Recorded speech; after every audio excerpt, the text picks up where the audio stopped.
What's up guys, it's me Jeremy. Playing off-meta champions can be one of the most fun ways to play League of Legends for a lot of people, and it can often work to your advantage too, since a lot of players are so used to playing against the meta that you'll have a serious surprise factor to your advantage. However, a lot of the time, the reason why a champion isn't meta is because, well, they just aren't that good, no matter how fun they might be to play. So here are a few non-meta champions that I think are stronger than a lot, if not most, of the current meta, at least for solo queue. To keep things consistent, we'll be using the statistic of a 3% play rate or less as the definition of what is a non-meta champion. Anything less than a 3% play rate is really small, and that's definitely the most consistent way to judge if a champion is off meta or not. As well, I've teamed up with ProGuides.com for the editing on this video.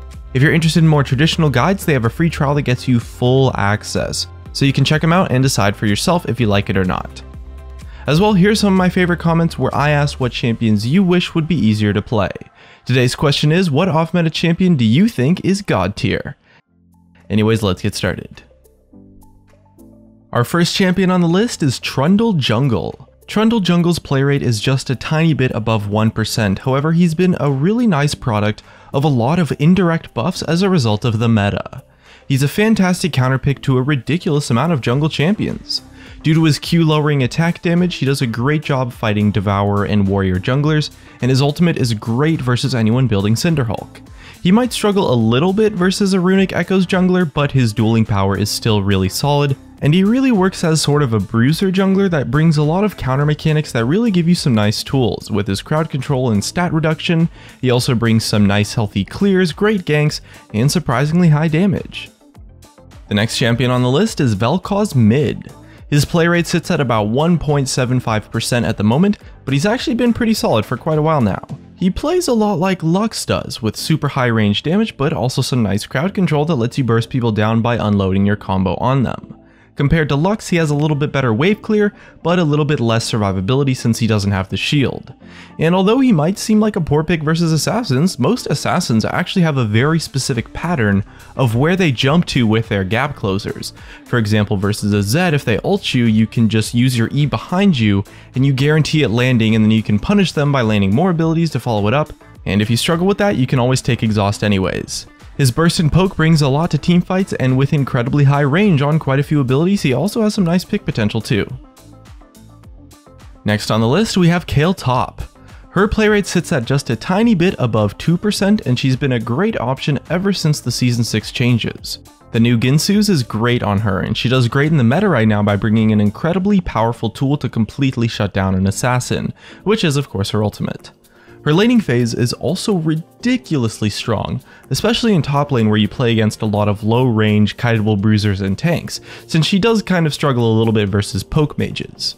With her ultimate, you can tower dive people over and over again in lane, and her utility and damage in teamfights is just awesome. She's a great split pusher too, since her ultimate guarantees a 1v1 victory versus almost anyone, and she has solid wave clear.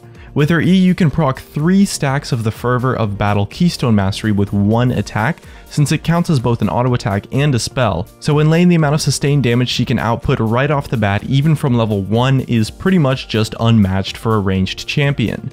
And since her passive shreds tank stats, she does great up in the top lane where champions can be easily kited by her utility. And at number 4 we have Zilean Support. He sits at a play rate of a little bit above 2%, and he's a benefactor of the meta quite similar to the way that Kayle is. His ultimate is an 80 carries wet dream in a teamfight versus anyone trying to kill them, but the real reason why Zilean shines is because of the utility and options that his E brings actually. When it's maxed out, it's a 99% targeted slow or a speed boost that lasts for 2.5 seconds, and by the time you get to teamfights with Rewind, you can cast it twice in under 5 seconds. But it also works incredibly well with a lot of junglers and bruisers who are trying to run in. Your top laners like Darius and Aurelia make amazing use of the speed boost, as could your jungler like Volibear or Udyr. His new passive is a little bit weird, but it's actually quite useful in the mid game to give a meaningful amount of experience at a time, and although his Q is his only damaging ability, it actually has one of the highest base damage scalings of any non-ultimate ability in the entire game, giving up to 70 base damage per rank at one point. And although the stun might be a little bit difficult to land, you can combo it with the slow or other crowd control from your allies, and it's certainly not difficult to land single individual bombs in lane for some nice harass. And in lane, once you hit level 6, it's super easy to win fights since it's just so hard to outplay his ultimate in a prolonged skirmish, and that goes the same for 3v3 or 4v4 fights with the rest of your team that are oh so common down at the bot lane. Next up, we have Twitch AD Carry. He sits at a play rate of just under 3%, but I've always really been a fan of Twitch. Stealth is a super powerful mechanic and allows you to pick up some kills that you would otherwise never be able to get on any other AD carry by stealthing in on someone and picking them off. Although some people might play around stealth such as Akali's or Vayne's reasonably well, Twitch's stealth is a lot more unpredictable and harder to see coming, especially if you're making use of it as an initiation to assassinate a target. He also has 2 inherent steroids in his kit, as well as area of effect damage, a slow, and a tiny bit of burst with Expunge that wraps together to bring you a really awesome AD carry. Another great off-meta champion right now is Galio mid.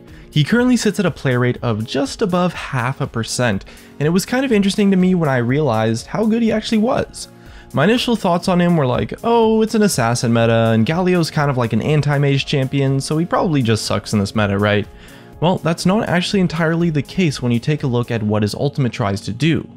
Versus a mage champion like Lux, for example, Orianna, etc., they tend to have really high ranges, but also really good disengage. So actually walking up and getting in range to ult them is almost impossible unless you have flash up, and even then you're still open to being outplayed.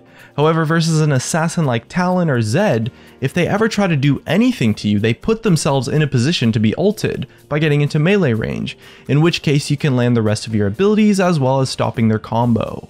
And his base damage scaling is just so insane. His Q gets 55 damage per rank, and his E gets 45 damage per rank, that you can oftentimes just build full-on tank items if you want, and his W makes him really difficult to burst down with those extra tank stats, and he still does great versus mages because you can always just stack heavy magic resistance. In teamfights, landing your ultimate on 2 or 3 people is game changing, and when you have flash up, you can make some incredible plays. His wave clear is fantastic, which he can use to exploit versus a lot of matchups in lane, and his kill pressure is not that bad either. All you really need to do is land 1 or 2 abilities and then you can burst them down with a full combo with your ultimate. His ultimate's just such an insane tool, and the rest of his kit is so good that you really shouldn't overestimate how important it is to make use of his passive.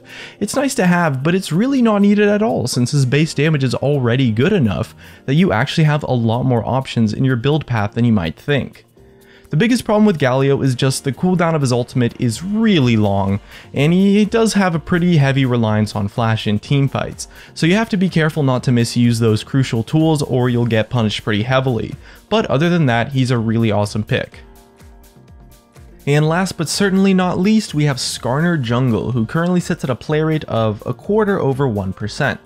Although he was hurt a tiny bit by the Frozen Fist nerf, it doesn't change how Skarner is an incredible jack-of-all-trades tank that brings solid ganks, decent damage, and the incredible tool of his ultimate.